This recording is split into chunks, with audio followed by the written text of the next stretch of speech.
जय हिंद दोस्तों, स्वागत है आप सभी का आज की इस सेशन में। आज का सेशन जो है वह जेएसएससी सीजीएल फंडिंग से संबंधित होगा, तो बने रहिए इस वीडियो में, आगे इस पर चर्चा करते हैं।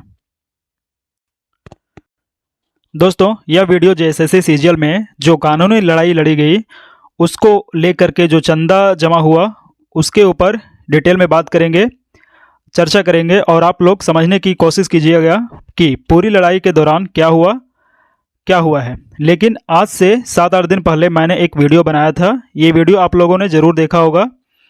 इस वीडियो को बनाने के बाद तमाम तरह के मेरे ऊपर दबाव दिए गए, मेल के थ्रू और कॉल मैसेज के थ्रू।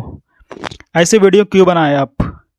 ये वीडियो आपको यूट्यूब से हटा दीजिए, आपको हटाना पड़ेगा। और क्या हुआ दोस्तों कि मैंने यह वीडियो यूट्यूब पे डाला और यूट्यूब पे मैंने चेक नहीं किया लास्ट टाइम, है ना। इस पर 15 से 20 हज़ार लोगों ने करीब देखा होगा उस पिछले वीडियो को। और आप सभी जानते हैं कि जेएसएससी सीजीएल में हाई कोर्ट से लेकर के सुप्रीम कोर्ट तक कितना पैसा जमा किया गया। और कुछ लोगों के द्वारा ये भी बोला गया कि 1 लाख रुपया भी पैसा जमा नहीं हुआ। तो एक एक चीज़ का जवाब देंगे अच्छे से, तो पूरा वीडियो को ज़रूर देखिएगा। मैं बस यही पूछना चाहता हूँ कि मैंने कौन सी गलती कर दी वीडियो बना करके। दोस्तों, 3 लाख लोगों ने जेएसएससी सीजीएल का एग्ज़ाम दिया था, जिसमें से 2000 लोगों का ही सिलेक्शन हुआ। और 2000 लोगों को भी अगर शामिल कर लें तो रिजल्ट जब तक नहीं आया था, लगभग सभी लोग चाह रहे थे कि पेपर लीक को लेकर लड़ाई लड़नी चाहिए और कानूनी लड़ाई लड़नी चाहिए और पेपर रद्द होना चाहिए। और जो भी था सब आपको पता है, लगभग सभी लोगों के सहयोग से 3 लाख लोगों के सहयोग से पैसा जमा हुआ है। भले ही 3 लाख लोगों में से किसी ने पैसा ना भी दिया हो, लेकिन हर एक व्यक्ति का इमोशन इस एग्ज़ाम से जुड़ा हुआ था। हर व्यक्ति के सहयोग से वह पैसा जमा हुआ है, यानी हर व्यक्ति ऑन करता है जो भी पैसा इसमें दिया था चंदा के रूप में। उसको किसी ने सोशल मीडिया पर, बहुत सारे लोगों ने सोशल मीडिया पर गालियाँ खाई, गाली दी गई, किसी ने भी करके चंदा जमा किया गया। कोई सड़क पे उतरकर आंदोलन कर रहा था, कोई ट्विटर पे लिख रहा था, तो कोई फेसबुक के माध्यम से। ये सभी तमाम कोशिशें की जा रही थी ताकि पेपर किसी भी तरीके से रद्द हो जाए। यानी हर व्यक्ति का सहयोग है, यानी जेएसएससी सीजीएल के हर छात्र और छात्रा का उसमें सहयोग है। कोई ऐसा नहीं बोल सकता है कि सिर्फ इतना ही लोग पैसा दिए हैं तो उन्हीं को हम बताएंगे कि कितना पैसा जमा हुआ है। ऐसा नहीं होता है। और मैं बोलना चाहता हूं कि मैंने अगर पूछ दिया कि पिछले 1.5 से 2 साल में जो पैसा जमा हुआ है उसका हिसाब किताब का सबके सामने रख देना चाहिए, तो उसमें कौन सा मैंने गलती कर दिया, इसमें कौन सी बड़ी बात हो गई जिससे लोगों को तकलीफ़ें होने लगी। इतनी सी बात में ऐसा तो कोई रॉकेट साइंस नहीं है, है ना। जब इतना बड़ा लड़ाई लड़ा गया, इतना पैसा जमा हुआ है, तो उसका हिसाब सामने रख देने में क्या तकलीफ़ हो रही है भाई।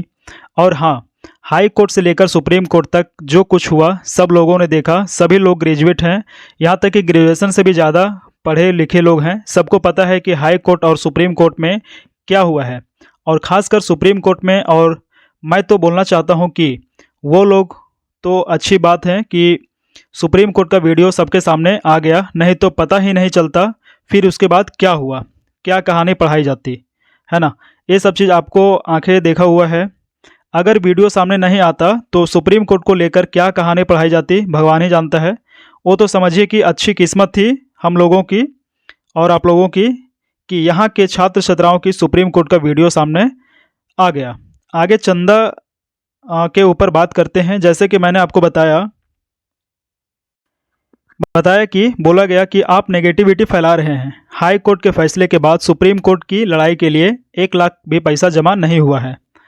चलिए अब देखते हैं, 10 लाख भी जमा नहीं हुआ है। तो मैं बताना चाहता हूं साथियों कि जो पब्लिक में QR कोड उपलब्ध कराया गया था, जो पब्लिक में बैंक अकाउंट नंबर उपलब्ध था, उसके माध्यम से जो छात्र छात्राओं ने पैसा दिया है, सहयोग किया है सुप्रीम कोर्ट की लड़ाई के लिए, उसके बाद आप लोगों ने देखा होगा कि कुछ छात्र छात्राओं का नाम और कितना पैसा उन्होंने टेलीग्राम ग्रुप में और व्हाट्सएप ग्रुप में दिया जाता था। अलग अलग टेलीग्राम ग्रुप में, व्हाट्सएप ग्रुप में अगर आप सिर्फ उसको कैलकुलेट कर लेंगे तो 1 लाख से ज़्यादा हो जाता। ये आप सभी को मालूम है। जबकि वो जितने लोग दिए हैं वो सबका नाम नहीं है, सबका नाम नहीं है क्योंकि काफ़ी लोग गुप्त तरीके से पैसा दे रहे थे। कोई अकाउंट में पैसा डाल रहा था तो कोई क्यूआर कोड के जरिए पैसा डाल रहा था।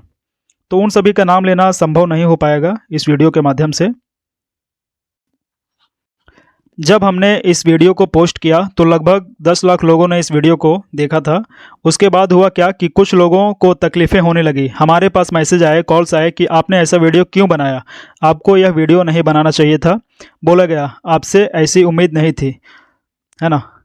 तो आप नेगेटिविटी फैला रहे हैं। दोस्तों, ऐसा वीडियो बनाने से नेगेटिविटी फैल रहा है, लाखों लोग वीडियो को देख रहे हैं, इससे नेगेटिविटी फैल रहा है छात्र के बीच में। साथ ही बोला गया कि आपने वीडियो में बोला कि सुप्रीम कोर्ट की लड़ाई के लिए लगभग 40 लाख रुपया जमा हुआ है हाई कोर्ट के, जिसमें फैसला चल रहा था उस टाइम पे। अब देखिए, यहाँ पे बात यह है कि भाई कोई क्यूआर कोड में पैसा डाल रहा है, कोई रात को पैसा दे रहा है, कोई दिन को दे रहा है, तो सबका नाम लेना संभव नहीं है। लेकिन जितना भी है सिर्फ उसको कैलकुलेट कर लीजिएगा तो 10 लाख से कहीं ना कहीं ज़्यादा ही पैसा जमा हो चुका था। पूरा नहीं हुआ है। पूरा मतलब कैसे संभव है, यह असंभव ही नहीं है। और मैं आपको बता दूं कि जो लोग फ्रंट में आकर लड़ाई लड़ रहे थे, कोर मेंबर कह लीजिए उन लोगों को, है ना, के माध्यम से मेरे तक जो जानकारी पहुंचाई गई है कि लगभग 15 लाख से ज़्यादा पैसा जमा हुआ है सुप्रीम कोर्ट की लड़ाई को लेकर। और हाई कोर्ट के लिए जो लगभग 1.5 साल लड़ाई चली है उसमें लगभग 70 से 75 लाख पैसा जमा हुआ है। और कुछ लोगों के द्वारा यह भी बोला गया कि अगर आप दोनों लोग को जोड़ दीजिएगा तो लगभग करोड़ रुपया जमा हुए हैं, लगभग करोड़ रुपया जमा हुए हैं इस लड़ाई के अंतर्गत। जो लोग जुड़े हुए थे, पूरी लड़ाई देख रहे थे, उनकी तरफ से बोला गया है। तो मैं पूछना चाहता हूं साथियों कि जिस क्यूआर कोड के माध्यम से जिस बैंक अकाउंट में ये पूरा पैसा जमा हुआ है, हाई कोर्ट से लेकर के सुप्रीम कोर्ट तक का, क्योंकि सब कुछ पब्लिक में है, सब कोई जानता है कि किस क्यूआर कोड के माध्यम से किस बैंक अकाउंट में पैसा जमा हुआ है। अगर उसका बैंक स्टेटमेंट जारी करके सब कुछ सामने रख दिया जाएगा तो उससे क्या बिगड़ जाएगा, किसको तकलीफ हो जाएगी। हालांकि ये बात सभी को पता है, ये सब पब्लिक में तो नहीं बोला जा सकता है कि भाई किसके अकाउंट में पैसा गया है, लेकिन ये सभी आप लोगों को कहीं ना कहीं जानकारी है। सब कुछ पता चल जाएगा कि कितना पैसा जमा हुआ है, कितना खर्च हुआ है, कितना पैसा बचा है, सब कुछ सामने रख दिया जाए। और मैंने आपको जैसा बताया कि बोला गया है कि आपसे ऐसा उम्मीद नहीं था, तो मैं पूछना चाहता हूं कि आपसे मेरा कोई निजी रिश्ता तो है नहीं। एक मोटिव था भाई कि एक इश्यू के लिए पूरा लड़ाई था, सब ठीक था, कोई दिक्कत नहीं था। लेकिन अगर आपका मोटिव बदल गया, आपका मुद्दा बदल गया, तो फिर मैं उसमें क्या कर सकता हूं। दूसरा बार बोला गया कि आप नेगेटिविटी फैला रहे हैं, तो मैं पूछना चाहता हूं कि आप लाइब्रेरी में जाइए, रांची की लाइब्रेरी जाइए, हजारीबाग की लाइब्रेरी जाइए, वहां पर बच्चे बैठे होंगे 32 साल के, 34 साल के, यहाँ तक 35 साल के आपको छात्र मिलेंगे। लड़कियां भी होंगे उसमें से 27 साल की, 28 साल के, 29 साल के, 30 साल के, 31 साल तक की भी आपको मिल जाएगी। जाकर उनसे पूछिए कि नेगेटिविटी क्या होता है और पॉजिटिविटी क्या होता है। जाके उनके जीवन में पॉजिटिविटी फैलाने का प्रयास कीजिए। आप जाके उनके आंखों में आंख डालकर एक बार यही बात बोलिए कि आप नेगेटिविटी मत फैलाइए, आप पॉजिटिविटी बात कीजिए और पॉजिटिविटी फैलाइए। फिर वो अच्छे से आपको जवाब दे देंगे।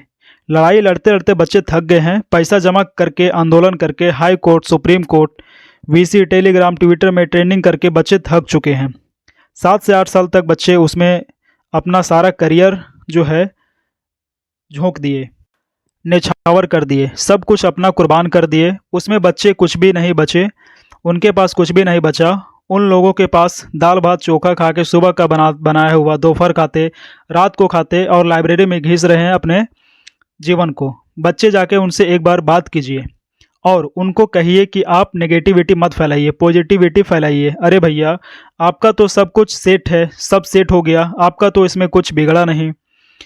उनका तो पूरा जीवन दांव पे लगा हुआ है, सब कुछ बर्बाद हो गया उनका, और आप बोलते हैं कि नेगेटिविटी मत फैलाइए, पॉजिटिविटी फैलाइए। क्या बात करते हैं भाई साहब। जो सबसे प्राइम एज होता है ना, वह 20 से लेकर के 30 वर्ष के बीच में का होता है। सबसे प्राइम एज उन लोगों ने जेएसएससी सीजीएल को दे दिया। भले ही भूल बस दिया हो, गलती हो गया उन लोगों से, लेकिन सबसे प्राइम एज जो होता है पूरा जीवन उन लोग का बदल गया है इस एग्ज़ाम के चलते। उन्होंने जेएसएससी सीजीएल को दिया है अपना समय, और इस पूरी लड़ाई को दिया है। ये किसी का पर्सनल लड़ाई नहीं था, यह कोई व्यक्तिगत लड़ाई नहीं था। अगर किसी को लगता है यह भ्रम है कि कोई व्यक्ति, एक दो व्यक्ति, तीन व्यक्ति मिलकर इस पूरी लड़ाई को लड़ा है, तो जितना जल्दी हो सके उस भ्रम को से बाहर आप लोग निकल जाइए। ये पूरा 3 से 4 लाख लोगों ने मिलकर इस लड़ाई को लड़ा है। हार या जीत तो वो कैसे हुआ सबको पता है, जाकर पिछला वीडियो आप लोग देख लीजिएगा, सब कुछ क्लियर हो जाएगा। लेकिन कोई व्यक्तिगत लड़ाई नहीं था, लेकिन नुकसान किसका हुआ, और नुकसान ऐसा हुआ जिसका इस जीवन में तो भरपाई करना एकदम बिल्कुल ही संभव नहीं है। चाहे आप कुछ भी कर लीजिए, कितना भी पैसे दे दीजिए, सहानुभूति दे दीजिए, मैसेज करके उन लोगों का कॉन्फिडेंस बढ़ा दीजिए, पॉजिटिविटी फैला दीजिए, लेकिन इस जीवन में तो अब भरपाई करना एकदम नामुमकिन से नामुमकिन है। भाई अगर आप कमेंट बॉक्स उठा करके देखेंगे, उन लोगों का, छात्र का जो नुकसान हुआ है, हमारे पास मैसेज आता है और ऐसा मैसेज आता है कि आंखें भर जाएंगे आपका मैसेज पढ़ करके। इतना इमोशनल मैसेज आता है। एसएससी सीजीएल के जो प्रभावित छात्र हैं उनका सब कुछ बर्बाद हो गया। उनका तो ये पॉजिटिविटी फैलाने वाली बात बोलते हैं ना, ये पॉजिटिविटी अपने पास रखिए, ये पॉजिटिविटी अभी नहीं चलने वाला है। यही बात था साथियों। चंदा का हिसाब लाखों छात्रों के बीच आना चाहिए। कितना पैसा जमा हुआ, कहाँ खर्च हुआ, कितना खर्च हुआ और कितना पैसा बचा है, यह हिसाब आना चाहिए। और अंत में यही बात बोलूँगा कि क्या कुछ हुआ, जो मैदान में हार गए, अभी सब कुछ नहीं हारे हैं। वो अदम्य साहस और इच्छा शक्ति जो सर झुकाने और सजदा करने के लिए तैयार नहीं है। तो आप लोग कमेंट करके ज़रूर बताइएगा कि इस लड़ाई में हार का जिम्मेदार कौन होता है। यदि इस चीज़ से आप सहमत हैं तो कमेंट बॉक्स में ज़रूर बताइएगा। उम्मीद करते हैं यह वीडियो आपको पसंद आया होगा। यदि आप इस वीडियो को पहली बार देख रहे हैं तो वीडियो को लाइक करने का काम करिएगा और सब्सक्राइब करने का काम करिएगा, और जितना ज़्यादा से ज़्यादा होगा अपने दोस्तों के साथ इसको शेयर कीजिएगा, ताकि उनको भी सच्चाई का जानकारी मालूम चल सके। आज के लिए बस इतना ही, मिलते हैं नेक्स्ट वीडियो में। तब तक के लिए धन्यवाद। जय हिंद।